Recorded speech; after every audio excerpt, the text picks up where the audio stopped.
By using breathing techniques, you're able to gain more of control over your mind. And so you're able to control the mind from flittering from one thought to another and feeling that sense of having a really busy head, and allow those thoughts to calm down.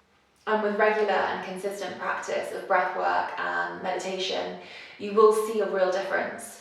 So I think sometimes when learning about breathing and the importance of it and all of the amazing benefits, it can be a little bit scary, because you may realize that you haven't been breathing into your diaphragm and your breath has been a little bit more short. But what I would say to that is, do not worry, it is never too late to start these breathing techniques. You will really see a difference in a short amount of time. With a consistent practice, finding a way to implement it into your daily routine.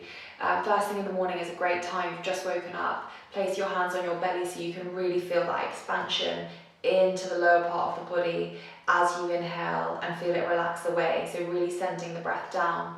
Before bed is also a lovely time. And maybe during parts of the day, you can become a little bit more aware of what your breath is doing. So when you practice breathing techniques, you start to notice what your breath is like during the rest of the day, and it really is just about that awareness. What I find is that if I'm reading an email that's to do with work, for example, I, without realizing, hold my breath, or I breathe very shortly.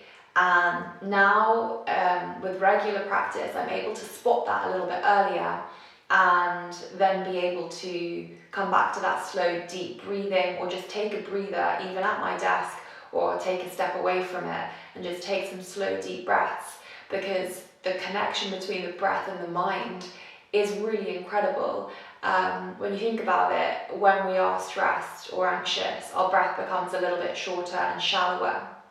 That can lead to things like having a panic attack with that short and sharp breath. It's kind of like you're gasping for air. But if you think about it, it's also a reflection of our minds. So the breath is a reflection of what's going on in our heads. When our breath is long and slow and deep, we're generally pretty relaxed. When it is a bit more short and sharp and quite almost going into a hyperventilation, that's a reflection of the busyness of our heads. And so in the same way that our mind can alter our breath can also alter our mind. So with the knowledge of that amazing connection, when you are feeling busy in the head, you're able to know, I can use the power of my breath to change what's going on in my mind.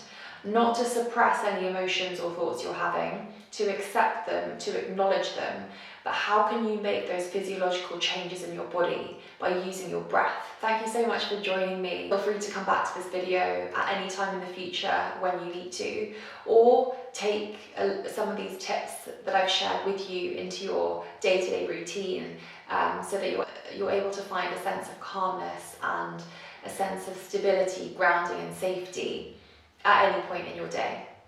Thank you so much, and I'll see you again soon.